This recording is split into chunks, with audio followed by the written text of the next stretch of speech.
We're live. Woo!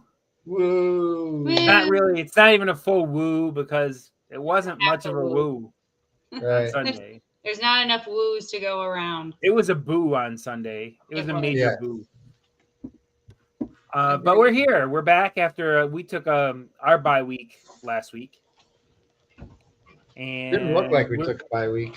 We're gonna try to reschedule the kids' day. Yes. Yeah. Probably after the season. I think the episode after our last game, whenever that is, we will bring the kids in, and they're all excited to do it. Perfect. And Randy, his kids are also excited because they were going to join us on Wednesday as well. We were going to have a surprise multiple kid visit, but that did not happen. But hey, sometimes things go, things happen. Sometimes life happens, man. Life happens, right? Yep. Well, here we are talking about yet another Vikings loss. Hi. And there's Troy. Hi, Troy. Oh, that's Lucas. Oh, I'm sorry. That's okay. I'll get it figured out sooner than later.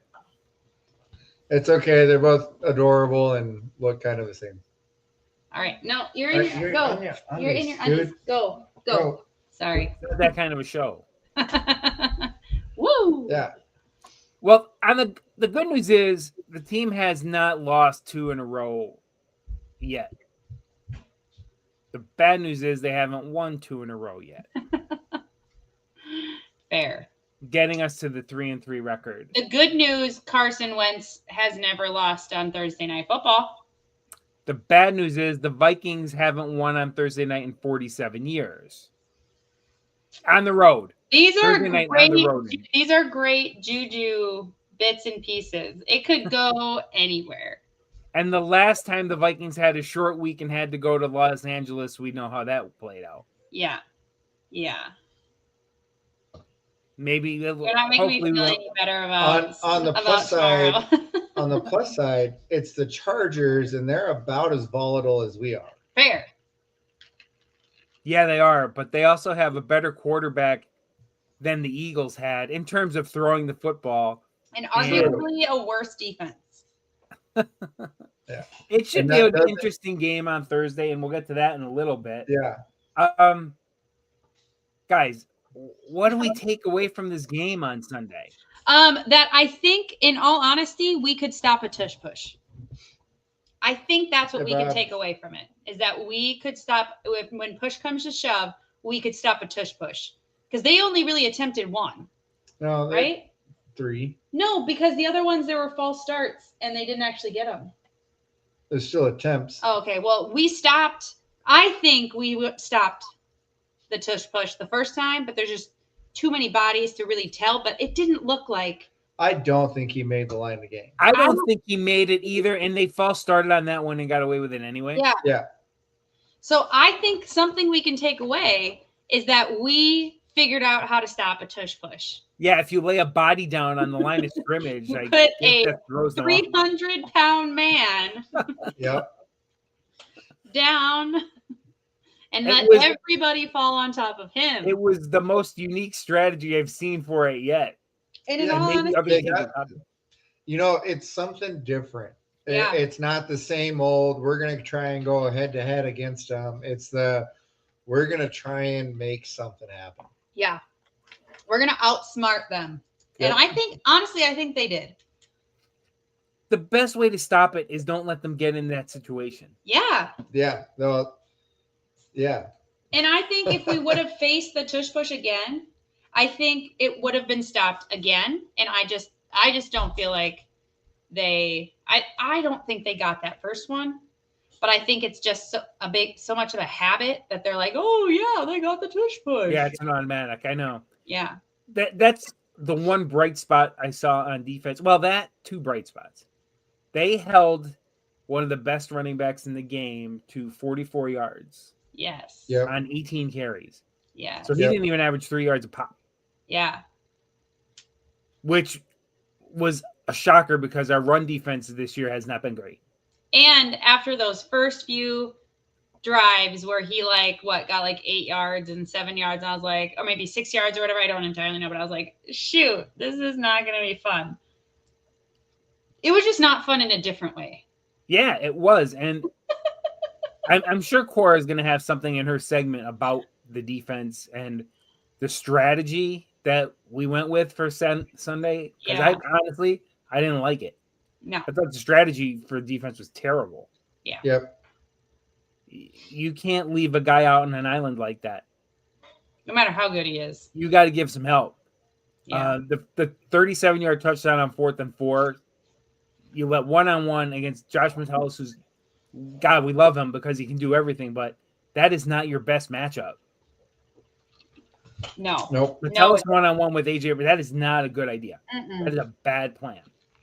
I think any of our corners, besides maybe Murph, and anyone one-on-one is not a good matchup. No, they got burned 3 times with it. Yeah. Yep. Twice for scores, and one that would have been a score if. But you know what was more painful? Carson Wentz. Oh yeah. That was. Yeah, I know. My God. We went back and forth on this. Throw a ball to someone. How many touchdowns were left on the field because he overthrew someone, because he threw it too far to one way, or because he just threw the ball to the ground? Yeah, I mean, he had a long completion that should have been a touchdown because he made a terrible throw. Hawkinson should have been a touchdown. He made a bad throw. And honestly, shouldn't have had to die for it. I get why the officials called that a no catch, but then I saw other highlights this week where it's like, same kind of play was called a catch. So, and then you saw it in the same game. Yeah. I can understand why different I was gonna say umps. Why different baseball reference. We're how many minutes in? 7 minutes. Yeah. I can understand. It wasn't even me. I know. I can understand how different refs might interpret a catch, but in the same game, that was the killer for me. And I think Mike Pereira was covering the game, did the game. Yep. And he said it was a no catch. Yeah. And I kind of respect what he says, but man, I thought it was a no catch at first, and then I watched it again and again and again. I watched it against other catch. I said, I think he should have been given the touchdown. Yeah. Yep. Based on other things I saw. Yeah. Yep. But it took me about 4 or 5 replays to say that. Yeah. I mean, I can understand why they called it a non-catch, and I could understand why they called it a catch on the field, and I would have understood anyway, because they're, his hands did come off the ball, all that kind of nonsense, all that kind of stuff. But if you're gonna have be consistent, the lack of hold, I'm not gonna blame the refs, but I'm not blaming the refs because Carson Wentz played like garbage, and our defense also did not play well. So much help. There were no holding calls, and it was insane. And then they call a holding call that wasn't even a holding call that pulled back a touchdown. I was like, this is ridiculous. Sorry. I need to calm down.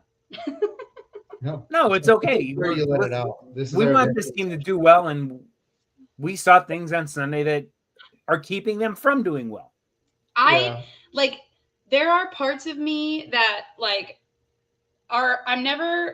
there are little parts of my brain where I'm like, okay, I mean, if the NFL is rigged, that game is proof.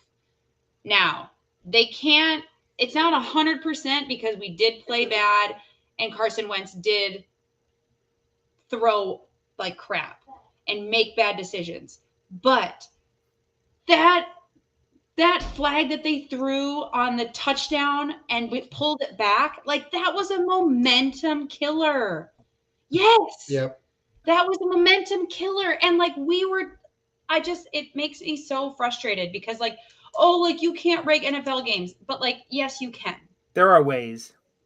It's I'm sitting there watching conspiracy theory, but I'm going to go conspiracy theory tonight. I was sitting there watching it and I'm like, anytime that he had to roll out of the pocket and scramble, there was a holding. Every single time.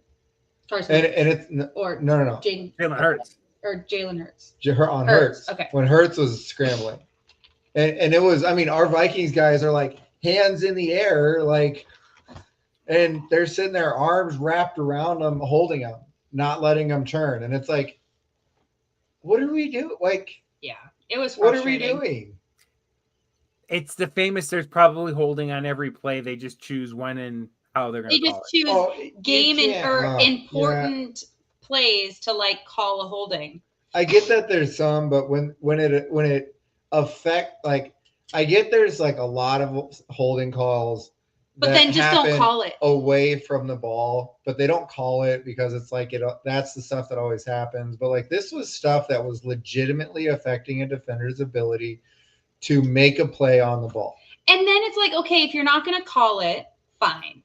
But don't call it for the rest of the game. Like, just be consistent. Yeah, and they aren't. Don't it's just very call BS flags, holding calls, when, you know, it's like if there's a hold on every single play, okay, then call every single play or don't call every single play. When the defensive guard Oh my gosh. falls over and falls to the ground, and that's a holding call. Literally no one thought that was holding.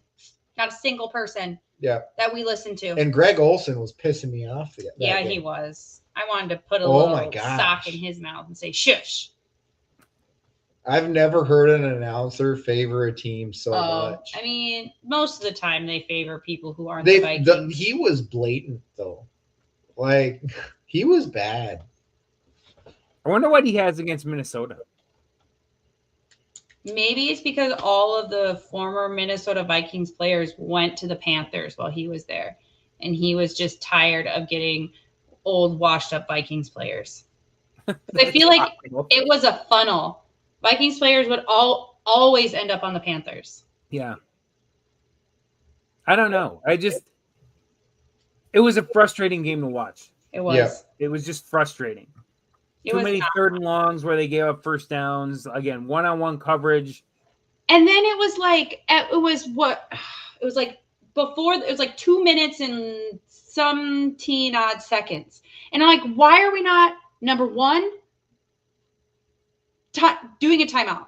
We can get 2 plays off before the 2-minute warning. Why are we not doing that? Why are we wasting our time? Oh my gosh. Because they were going to need them on defense. And if you use them before the timeout when you're down by 9, then that forces you to onside kick no matter how you score. Well, and it's then so much hurry harder. up and get a play in. Don't walk up to the line of scrimmage. That's the part their clock management bothered me more. So and bad. that's been an issue for years. No, because they were bad about it with Cousins. No, They were because bad about it with Darnold. Yeah. no, because KOC is like it's not always bad, because there are times where people are like, oh my gosh, this is a master class to end this game. And then there are times where it's like, what the hell were you doing? I don't feel like that's ever said about the Vikings. Yes. I don't. Yes, the one where they had the kickoff and he told him to stay in the end zone and not come out of the end zone because it would, what was it? They told him to kneel down. He told him to take it out. He told him to take it out. Get out of the end zone. He told him to run it out. I'm talking about how you're managing the play clock. Like, that was one individual play. That I'm talking about a drive. It's not consistently bad. I will argue it's not consistently bad. It is very hot and cold. I would say in comparison to the rest of the league, we are at the middle of the pack. We're not even close to the top 10 for clock management. I mean, maybe, but we're not bad. We're inconsistent with it, though. Inconsistent, yes. I get we're inconsistent with it, but we're not in the top 10. We're not in the top 10. We're not consistently bad, though. We're not in the top. We're not consistently good. We're not one of the I'm not saying we are consistently good, but you were saying middle. they're consistently bad. So I'm very argumentative this evening. And and I apologize. I'm not backing down tonight. We are fighting. There might be a fight.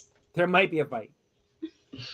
Well, despite all that happened, we should probably pick our 3 stars of the game, and so we don't fight anymore for a little while. Okay.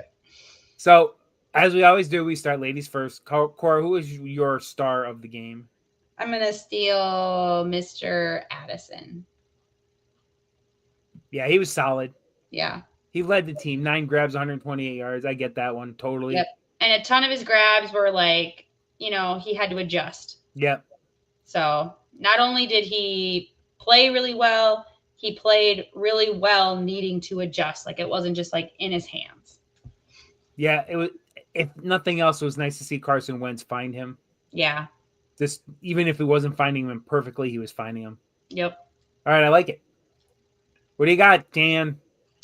I'm going to go with Hawkinson because this has been his most productive game all year. Which is sad. Which is sad, but he was targeted more this game. He didn't make every catch. Not every catch was a good throw, a good catchable ball, but he did catch a lot of them, and he secured more tough passes. And I think it was a good step in the right direction for him. Yeah, it wasn't a lot of yards, but I think he caught six passes. Yep, 6 passes, right. 8 targets. Yeah. That's what they're going to need. They're going to need him to make catches, and he doesn't have to put up big yards. Nope. Just keep the sticks moving. He's going to have something reliable. 8 to 12 yards. That's it. Yep. That's all you need. I like it, and he really probably should have had a touchdown. That was a heck of an effort on his part. Yeah. It was. That was an incredible attempt to catch a ball. Couldn't have done much more on that attempt. Well, I have to thank you both for leaving my favorite star of the game in a loss. You know who I'm picking, right? Yeah. The thrill himself. Yeah. How could you not take the thrill? I know. He has 3 59+ yard field goals this year already. His only miss wasn't really a miss. It was 5 for 5 on Sunday. He was the best weapon that team had. He was. Yep. Hands down. And 4 of the 5 kicks were pretty perfect. The last one kind of snuck in. Yeah. Hey, but an in's an in. He 5 for 5. The 59-yarder, he just drained it. It was there was no doubt about it when he hit it. If he can keep this up, it's gonna be. I can see him winning a game or 2 for us before the season's over with his leg. He was the reason we even had a chance. Yeah. Well, he bailed us out with the 59-yarder because that was almost a disaster. The snap going over Carson's head. Oh, my gosh. And I'm thinking, we're out of field goal range. I didn't realize that they weren't that far. They were far back, but they were just close enough where it's like, yep, go get it, Will. And he nailed it. You can tell how irritated KOC was. And you can tell that his attitude towards this game is different than previous games. Because when Wentz would make a mistake on the sideline, he was like, just stone face, like, yep. What are we doing? What are you doing? Why are you making those decisions? Like what was the well, I'll get into it later. Yeah, I'm sure you have things to say in your segment, Dan, and I don't want to we don't want to eat that up. We want you to have your time to vent. Well, we have a game Thursday, short week. Yep. I'm not looking forward to this game at all. No. I'm really not. The NFL screws the Vikings so much with scheduling, it's not even funny. Yeah. They did this last year. Hey, let's go on a short week. And by the way, cross the time zone while you're at it. And you're going to play a team that played at home last week. So they don't have to move. Yeah. That's fair. That's wonderful. And we just kind of came off our bye week, but we also came off being in another country for 2 weeks. Yeah, the Vikings got a bye, and you know what? The Eagles were coming off of a long break because they played on Thursday night 2 weeks prior. Yeah. So they had extra time off too. It wasn't like they were playing on 1 week's rest. Anything to screw the Vikings, I swear. Yeah. It just like the league likes to screw the Vikings with the scheduling. I would agree with that. Yep. Maybe I'm wrong. Maybe I'm just being ornery tonight, but nope. It's okay. We can all be ornery. It's an ornery night. We're on board with it. So It's time to pick our X Factors, which we haven't done in a little while. We didn't have any last week because we didn't do a show. So I think I would have picked Addison. I'm just kidding. I would have took Will the Thrill, and I would have won anyway because he scored 15 points and made it 15 I probably would have gone. So I probably would have gone with like Mason or something like productive, but meh. Dan would have gone with Cam Akers to throw another touchdown pass. Yeah. He didn't even see a snap. No, he didn't even get on the field. Xavier Scott did. He got on the field more than Thielen. They all got on the field more than Ivan Pace. Ugh, Big fat zero. nothing.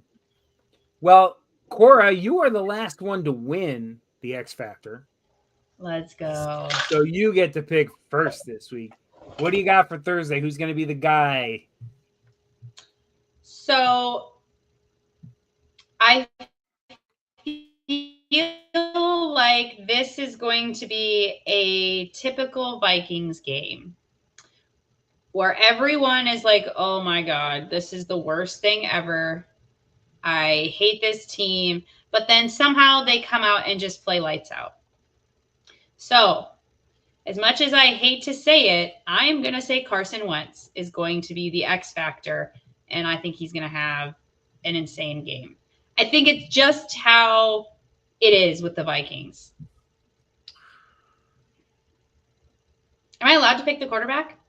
Yeah, you can pick the quarterback. I just would never expect you to pick our quarterback. I see. Well, and I should have picked him. What was it? The first game he played, because I said this would be a very Vikings-esque thing for. I mean, it's just how it is with them. It is just how it is. Yep. You're like doom and gloom about something, and then they come in and they're just like lights out. And he's like, I'm going to prove to you that I don't suck. So is McCarthy officially still out? Yeah. Damn. Yeah. McCarthy's the third string. Max Brosmer is the second. I don't hate this pick. As bad as he was, I'll have to give him a little credit. The guy didn't give up. He didn't hang his head. He made a couple of big runs in the fourth quarter. Honestly, his second half, his numbers weren't bad. Yeah. His aim was just bad. Yep. Yeah, his receivers bailed him out on a couple. I admit. But he didn't make bad throws. Well, I can't say he didn't make bad throws. He didn't make dangerous throws. Yeah, he didn't. I mean, second half. He wasn't Josh Dobbs and he wasn't Nick Mullins, whereas like the hospital throws where you throw it up and they had to make a catch. They were safe throws, but like too far away from the defenders. So that, they had to like completely readjust rather than just like putting it directly in there, like, oh, here, I'm going to lean and grab it. I have to run back and grab it. Yeah. I think he was too worried about throwing an interception. JJ's not a bust, Bob. No, I can't say that after 2 games, Bob. Not after being hurt.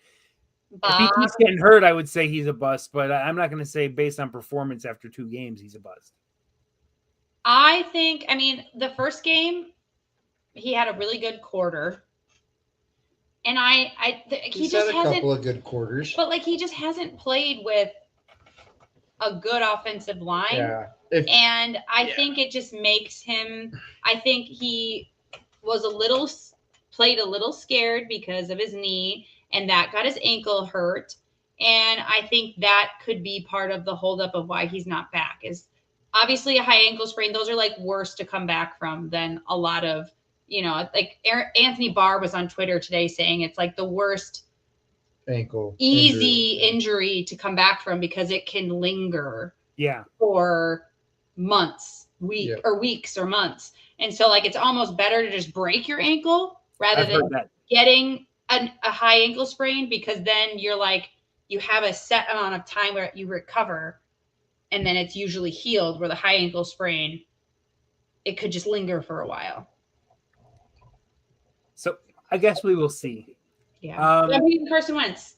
I think he'll have a game. I get to pick second because I still have the most wins. Yep. I'm going to pick this guy again until he does something worth noting. Byron Murphy, where have you been? Where are you? I mean, he He's still on the tackled. team. He tackled wide receivers when Rodgers. Oh yeah. There were a couple times where like Rodgers was in front of the wide receiver and Murphy would come in and tackle them. I mean, maybe it's a good thing that we don't see him because they're not getting the ball to his wide receiver. He's not the one not getting burned. It's Rodgers getting burned. So maybe it's a good thing we don't see him. He's got to do something though. This team has 7 turnovers this year. Last year at this time, didn't we have like 14? 5 in one game. So that's 2 other ones and none in the last 3 games. Yep. And this is the guy who we need to force a couple. Yeah. Whether he's intercepting passes or stripping receivers, he's got to do something. I'm going to write Murph again. This is the second time this year I wrote him. The first time he didn't really do much. He's got to show up on Thursday. They're going to need him because Justin Herbert is pretty darn good quarterback. Yeah. But he is also prone to making some questionable throws. Yeah. And we've got to take advantage and make him make those questionable throws. So I'm going with Murph this week. I like it. Dan, who's your guy? I'm going with Mason this week. I think slowly the offensive line is figuring out how to properly run block. Pass blocking is an entirely different story. But I feel like these backups are starting to figure out how to push guys forward and push them back, or at least around. And I just feel like with the Chargers' semi-broken defense right now is Mason's going to have a lot of openings to get big chunks of yards on the ground. If they use him. Yeah, well, we got it. Yeah, part of that is we have to establish the ground game, and then we can't be trying to play catch up. Yeah, we can't panic if you fall down by 10 points and stop running the ball because that's not a big deal. Yeah, I just feel like they go away from the run way too fast. yeah, Yeah.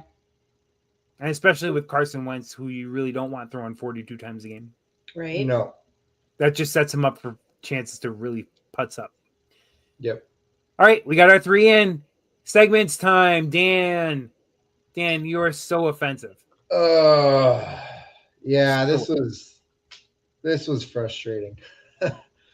just to watch it all unravel. Is if you look at it on paper, it doesn't look too bad. But that's the most frustrating part, is that it is terrible. It is absolutely terrible. I mean, you can't. The only reliable receivers you can catch that can catch balls from you are Naylor and Addison, because you keep underthrowing and overthrowing Jefferson. Like, you can't get that figured out. Like, you're the best receiver in the league, and you can't figure out how to throw him the ball properly. Like, we're 6 games in, and you've played 4 of them with him. Like, lead your damn receivers. Like, get the ball out there. Show that you can throw the ball. Yeah, it's not the performance you expect from an NFL quarterback. It makes this performance this week is a prime example of why he's been on 6 teams in 6 years.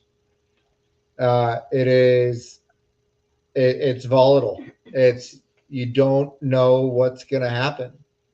And it's one of those of I hate to say this because I didn't like him, but at least with Cousins, you knew he could be reliable to dump it off. Yeah. Yeah. And he would make that accurate pass. He wouldn't get a intentional grounding by throwing it to the ground. Yeah. I'm gonna pitch the ball to where no one's at. That was like if JJ did that, everybody would be like, rookie mistake. Yep. Rookie mistake. Like, he got confused about where the dump off pass was, and they were off on the left side, and they weren't right in that middle spot for that little easy dump off. Wentz has got to know that. Yeah. You got to know that your running back is going out to the side for the little bubble dump off, your safety pass. It's you can't pitch it. You're still within the you never got outside the pocket. Like, what are we doing? What are we doing? The pick six when you could use a wide angle lens and not find a Vikings receiver anywhere really got me. Yep. Like, oh, there's a bunch of green and white shirts there. Where? No purple there. Wentz, you're on the Vikings. You're not on the Eagles. Like, maybe he needed a reminder. I don't know. It was very disappointing and confusing. And aside from that, our offensive line gave up an equal number of pressures or quick pressures as we did against the Steelers. So that was, again, disappointing to see. And it's our interior line. Paul O'Neill and Darisaw held down the outsides. Brian O'Neill. Sorry, not Paul. They held down the outsides really well, and it all came from the inside. And, I mean, I get we got a guy playing center that doesn't play the position, but you snap it 3 feet over your quarterback's head. Well, that's a case where you have to say maybe we don't go shotgun. Maybe we put our quarterback under center. Yeah. I don't know. Hey, they're having the same problems as we did with Troy's football team this last year. True. Our offensive line couldn't hold the defense coming in. So it was either you go under center a lot of the injuries, and you get tackled, or you shotgun and potentially throw it over their head. Which is worse? Yeah. Which is worse? I mean, outside of that, we said before that, this team is good enough and has enough skilled players that they can make almost any quarterback look great. But you have to be an okay quarterback to look great. Almost is key word there. And Carson, like I'm eating my words. Our skilled guys can only do so much. That's right. They can only do so. You got to at least put it within arm's reach. It's getting nowhere close. Jefferson, Naylor, Addison still had decent games despite being underthrown, overthrown, thrown too far in front to lead. It's just, I don't know. I would have preferred to see Brosmer going. We say that. I mean, I said it too, but we say that, and it's like, can it get any worse? And then I'm like, I guess maybe give the guy a shot. Give the guy a shot. I would have put him in at the start of the half. After that long interception where you just threw a Hail Mary up right for them to pick it off, like, what are we doing? Like, you're getting chased down. Like, I get we got to make a play, but an interception is one of the worst things you can throw near the end of the half. Yeah.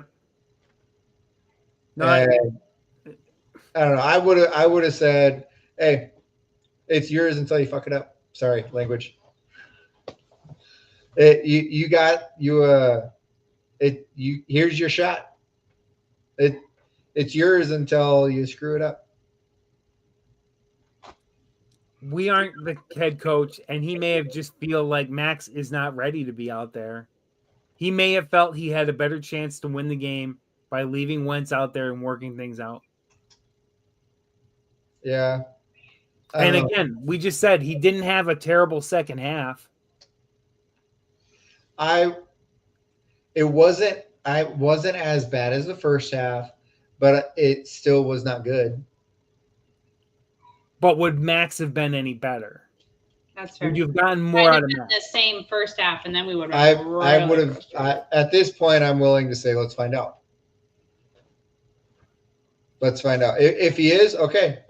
Like, we tried something different. I think with the way things started in the second half, I think KOC made the right choice to leave him out there. Things started to move better. And I don't think going to Max at that point would have been the move. There will be a time when you have to consider it, but I think Sunday, now had Wentz come out and in the first drive made him another bad throw for an interception, then I'm thinking, yeah, put Max out there. I think on Sunday, scary as it is to say this, Wentz gave the Vikings the best chance to win that game in the second half. And Maybe. you're not in a lost cause situation after 6 games. If it was game 14 and you were, 4-10, he's probably out there starting the game anyway. So I have to trust in O'Connell because he knows quarterbacks. Yeah. I don't know. I feel like it's I don't know. I'm just getting frustrated with it now. I'm tired of seeing the same old, like you got to perform better than that. It was holding the ball too long. It's not getting out. Now we changed the plan. We're not throwing as many quick routes. We're not running as many quick routes. We're running deeper routes. And what Jefferson was underthrown 5 different times in this game. And each time he had a step on the defender. And you can't let that slide. You're not going to be successful if you let that play out. I just don't know enough about Max to say his arm is stronger to make those throws either. Fair. Yeah, or to make the reads, or or to have the practice time working with the first team. He hasn't played against the first team defense either. Yeah, it's all an unknown. Yeah. I'm just at this point I think if we get up or down by a lot of points, put them in. Yeah, you're probably gonna. That's a good way to break him in or to see what he's got. I don't want to be bringing him into games that are still within reach of a victory just yet, because I don't know that he can handle that pressure, and I don't want to put him in that spot when the Vikings still have a chance to do something, despite the fact they're in last place right now in the division. Yeah, and make or break. I like that, Q-Man. JJ can get there. It takes time. Yeah. A lot of people think he's got all the tools. We just have to keep him healthy and see what he can do. Well, and he's a year behind. So yeah. We all have to be patient. Yep. All right, Dan, we get it. I'm with you. I feel frustrated too, and things have to change, and maybe it's game plan. I don't know, but hopefully the short week won't affect them too much. Cora. All right. Get defensive. So we said it in the beginning, one of the only shining lights of this game, besides our main man, Will, was the fact that the defense figured out, I will take this. The defense figured out how.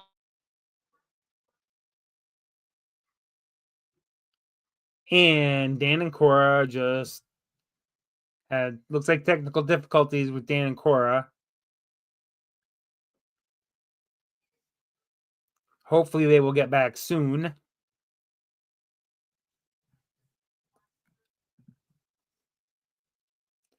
I guess until they get back, we'll skip ahead and do Valhalla Back until they get their camera fixed. And this week's Valhalla Back, we are going back to November 4, 2007. Vikings and the Chargers at the Metrodome. The Chargers would score first. LaDainian Tomlinson, super Hall of Fame running back, 1-yard touchdown run, extra point made it 7-0 Chargers. Less than 3 minutes later, the Vikings tie the game when Adrian Peterson carried one in from a yard out. Andre Allison on this drive started the drive with a 62-yard kickoff return, setting up the Vikings with the short field and the tying touchdown. The final play of the first half, Ryan Longwell, kicker for the Vikings, tried a 57-yarder. And unlike it is in today's game, he came up short. Antonio Cromartie, defensive back for the Chargers, was sitting in the end zone, catches the ball near the end line, runs it out, gets some blocking, and takes it to the house 109 yards on the last play of the half. The extra point is good, and the Chargers come out with a 14-7 lead at the half. Now we're only 2:16 into the third quarter. The Vikings get that touchdown back. Adrian Peterson carries one in from 64 yards out. Extra point is good. Vikings have tied this game at 14. Vikings had a scoring threat with about 9 minutes left in the third, but Chester Taylor fumbled on the Chargers 6-yard line, ending that drive. However, with 3:07 left in the third, the Vikings would get their lead. Brooks Bollinger in for an injured Tavares Jackson to Sidney Rice for 40 yards on the touchdown. Rice diving the last 2 yards to get into the end zone. Vikings carry a 21-14 lead into the fourth. Chargers would get closer less than a minute into the fourth on a Nate Kading 36-yard field goal, 21-17. With 7:44 left in the game, Adrian Peterson again, third touchdown of the game. This one, 46-yard run, pushes the lead to 28-17. This was set up on a Moelle Moore 42-yard punt return. Go Vikes special teams in this one. With just under 4.5 minutes left in the game, Chester Taylor got in on the scoring. He took one in from 2 yards out. The Vikings took a 35-17 lead. This was set up by a Charles Gordon interception for the Vikings. The Chargers would get to the Vikings 10 with about 2 minutes to play, but turn the ball over on downs. Final score, Minnesota 35, Chargers 17. Some stats from this game. Jackson, before he went out with an injury, 6 for 12, 63 yards. Brooks Bollinger came in, 7 for 10, 95 yards and a touchdown. Big receiver for the Vikes in this day. Sidney Rice, not really a big game, but he was our top receiver. 4 grabs, 66 yards in that 40-yard touchdown pass. On the ground, Chester Taylor for the Vikings, 9 carries, 60 yards and a touch. But this was AP's day. On the day, Adrian Peterson, 30 carries, 296 yards, 3 touchdowns. He ran for 107 yards in the third quarter and 146 yards in the fourth quarter. His only blemish was a fumble on the Chargers 21 with about 10 minutes to play. As a team, the Vikings ran for 378 yards on 43 carries in this one and 4 touchdowns. Defense, Charles Gordon with an interception. E.J. Henderson, 7 tackles, 6 solo. Chad Greenway came up with a fumble recovery. The reason I picked this game, that 296-yard effort was then and still is a rushing record, single-game rushing record in the NFL. And this happened 2 days prior to my birthday. And that is this week's Valhalla Back. We're still waiting for the blinds to come back, for the Terrys to come back. Q, if Max is exceptional, yeah, I know. The Vikings, there is a curse. I try not to believe there's a curse over this team, but it's hard not to. It's really hard not to believe there's a curse on this squad. We're still waiting for Dan and Cora to get back. Once they do, we'll let Cora's. And here they are. Sorry, a camera died. Yep. Like mid conversation. Yeah. It just died. Weird noises and everything. Yeah, it started squeaking at us, and I'm like, Dan. So the Skype camera that we normally use straight up just died. Well, I did Valhalla Back while you were gone. We heard it. We heard it because we were in the studio, but the camera was dead and our mic was off. So I'm not really sure what's going on. So technical happens all the time. Yes. Well, that's okay. We're still you were just getting into your defensive segment. Yes. So the only bright spot of the game, well, not the only bright spot, but one of the bright spots of the game is that I felt like our defense figured out what to do with the tush push and defended against the run pretty well. I feel so much of the beginning and prepping for this game, I think everyone was so worried about Saquon and how he was going to, perform, and the fact that he was going to just pile through us like it was going to be another Bijan Robinson game. But they did a good job of holding him, keeping him from getting yards. I feel like they kind of sold out everywhere else to stop Saquon. And I feel like if our offense would have performed like they should have, it wouldn't have been an issue that we gave up those long yards. But the fact that our offense could not, for the life of them, score a touchdown, that was, I think the offense scored, or I think the offense did a worse job than the defense, because I think they sold out just a little bit on stopping Saquon, but they did a okay job stopping the pass, except for a few passes. It wasn't like they would consistently get, a 20-yard pass, 30-yard pass. They were just long passes that went in for a touchdown. Normally, I would agree with you, but Hurts was 19 for 23 on the day. So I know, but most of his the touchdowns that happened weren't long drives. They were someone broke away and ran it in. At least two of them in the last half were someone correctly read the coverage, got a ball, and ran it in. Smith was wide open on the deep ball, wide open. And I feel like they sort of sold out the pass game to defend against Saquon. And if the offense would have scored one of their field goals as a touchdown or two of their field goals as a touchdown, we wouldn't be as mad as we were. But the offense just could not score a touchdown. Couldn't finish drive. Nope. So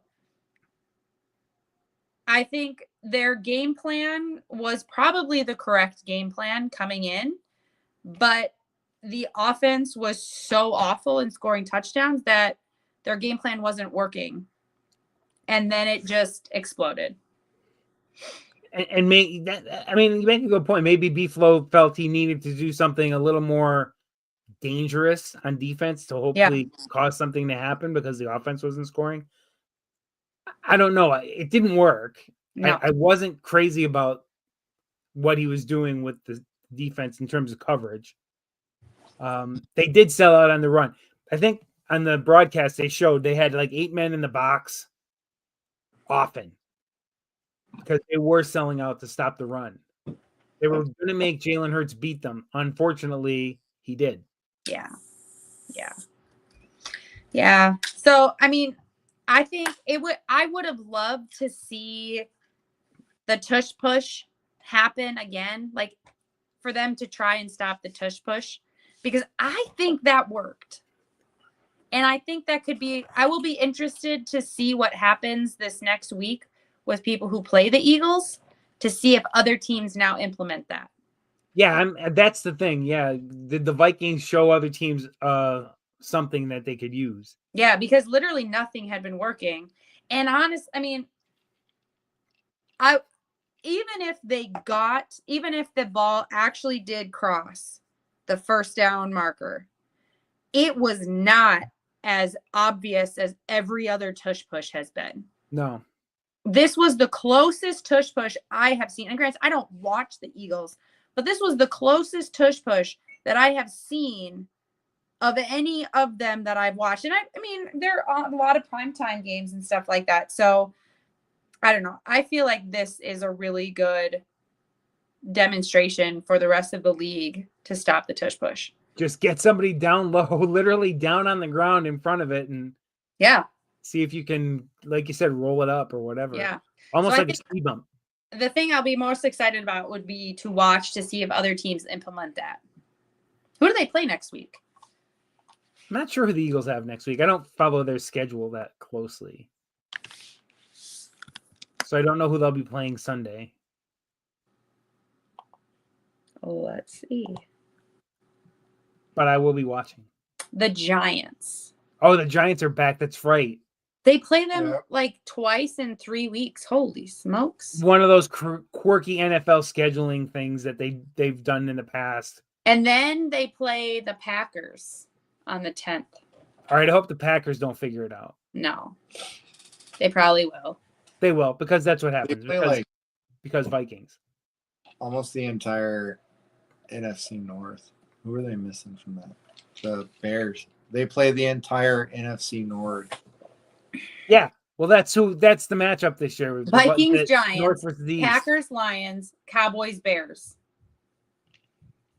Those are their next games. That's a gauntlet. That is a gauntlet. Yeah, Holy take a look smokes. at ours. That's You want to take a hilarious. look at a gauntlet? Take a look at our schedule. That's a gauntlet. We got the Yeah. Lions next. Okay. Man, I feel like I should readjust how many we're gonna win. I still think 9-8 is a fair estimate, but it might I- drop. I We're- think 9 we're and 8. dropping quicker and quicker here. I think 9 and 8 is a good drop from where We- I was. Thursday's I going to was- determine a lot for me. I don't even remember what I had. Was I overly optimistic? Yeah, again? you were. Yes, I think I was- might have been the most optimistic. I was the eternal pessimist. Yep, and you Yeah, were the most and real. You might be the closest. Well, so We many might- people thought the Vikings were just going to walk into this season and have a brand new shiny quarterback and they're going to win 12 games. And I thought, all right, well, did you see the schedule for this year? Because the Vikings are playing that second place schedule. And that's always brutal. Like I didn't know where everybody was getting the 12 and 13 wins from. Maybe we were just excited because they We were excited. apparently addressed the offensive line problems, which you can't determine that injuries are going to happen in the amount that they have for the Vikings. But we still have 11 games left to watch, and we'll see what happens. Anything can happen. It's the NFL. This year's NFL, I don't think anything's a given.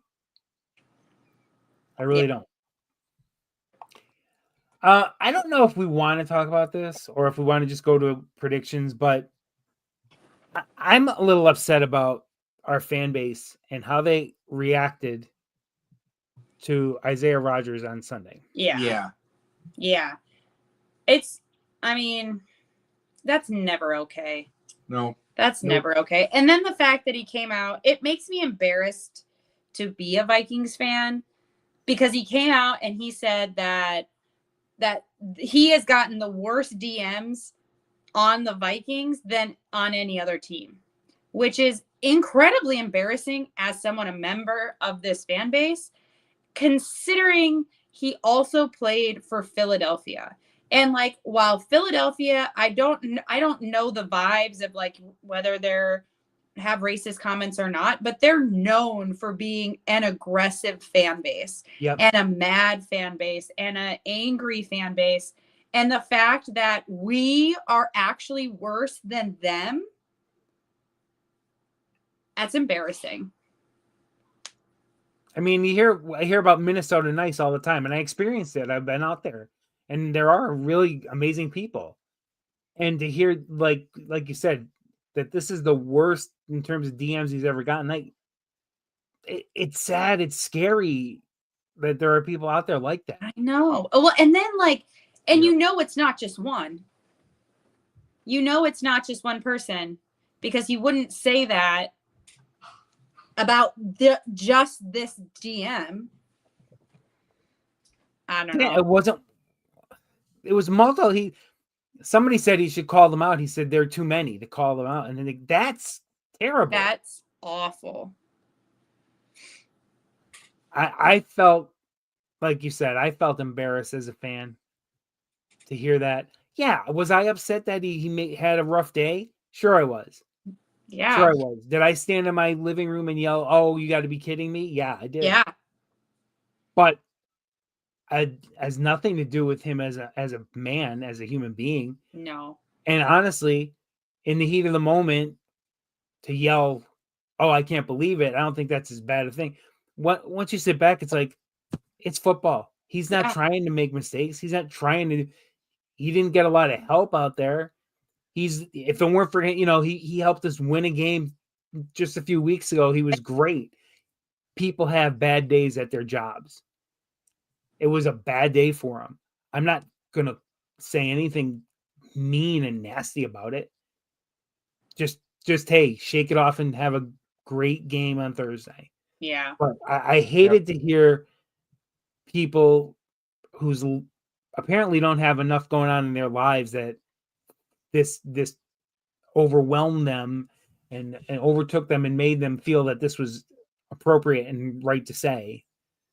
And like the thing that kind of baffles me and why I'm even more embarrassed is that these weren't Twitter DMs. These were Instagram DMs. And I don't feel like there's as many bots on Instagram as there are on Twitter. Like Twitter's kind of a chaos, and I can only take small pieces of Twitter just because it's so insane. And I'll get on and then I'm off for a long time. And then I'll get on and I'm off for a long time. But I don't feel like it's as crazy. I don't feel Instagram is as crazy as Twitter. And I feel like there's way more like real people and profiles on Instagram. And the fact that it was on Instagram that a Vikings fan was messaging him, and where you could say, oh, it's just the bot on Twitter. This Instagram is a different beast. Yeah. There's not as many bots on Instagram. So that makes it worse because, like, I mean, bots are one thing and, they're going to be whoever they are and they're just going to be a jerk no matter what. But, like, Instagram is, like, more real people. And if they're DMing him, like, what are we doing? What are we doing? If your brain tells you that that's okay to do things like that, your brain needs an adjustment. And then, like, the dude was like, oh, I'm sorry. No, you don't get to backtrack on what you just said. You don't get to oh, I didn't mean it. Then don't say it. Like, those words were not okay. No, they're never okay. Oof. Yeah. They're never okay. But I can't remember who it was, and I apologize for not remembering, but someone said, hey, we should like start a donation, make donations to whatever charity. Jason. Was it Jason? It was. Yes, it was Jason. Thank you. I thought that was great. I went out immediately, made a donation to the school for in his name. And I hope something good came out of this. But it's never good. It's not good. I apologize for our horrible fans to Isaiah Rodgers. I hope he doesn't think we're all like that, and I don't believe he does. And literally just like a few games before, he brought he gave his family tickets to a little boy because he'd never been to a Vikings game before. And that was the Bengals game. Yep. And I'm like, you guys are treating this guy who is a nice guy like this? Like, what? That is never okay. Good people are good people, no matter the color of their skin, the religion they do, no matter anything else. Good people are good people, period. End of story. Amen, John. That's right. That's right. I hated that. I hated it so much. Same. But I felt it was something we should bring up today. Yeah. All right, let's make our predictions then. We'll make the predictions. No time for a question. We talked too much football this week. 24-21. I assume the Vikings. Field goal. How far is he going to make it from to win it? It's in a dome. We'll go 61. A 61-yard bomb to win it. Yeah. Nice. After Wentz gets sacked for a 15-yard loss, that would have made it an easier kick. Yeah. Yeah. What do you got, Dan? I'm going.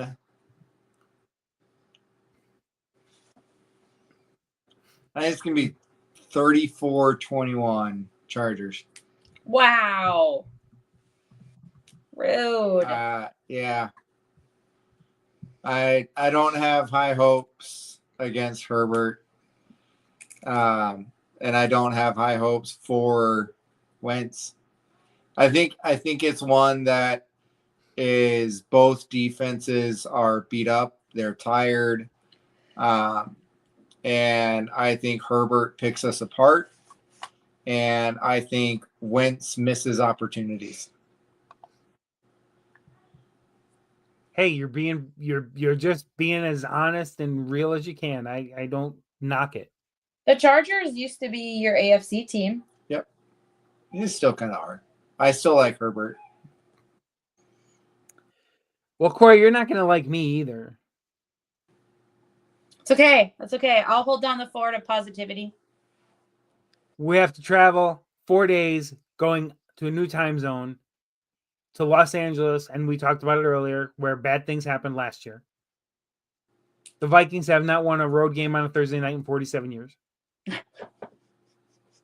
They have not won 2 in a row, nor have they lost 2 in a row all year. This is an opportunity for one of those things to happen, and it ain't the good one. 31-23 Chargers. Prove me wrong. This is a prove me wrong game. And we've had those last year. I had those. I had to break out the Bobby Boucher jersey when the defense wasn't playing, and they came out and they whooped some. Wasn't the last prove me wrong game? Wasn't that the Bengals game? I don't know if that was a prove me wrong game. I feel like the Bengals game, you were pretty pessimistic. I think Dan was pretty pessimistic too. No, not when Dalton went out.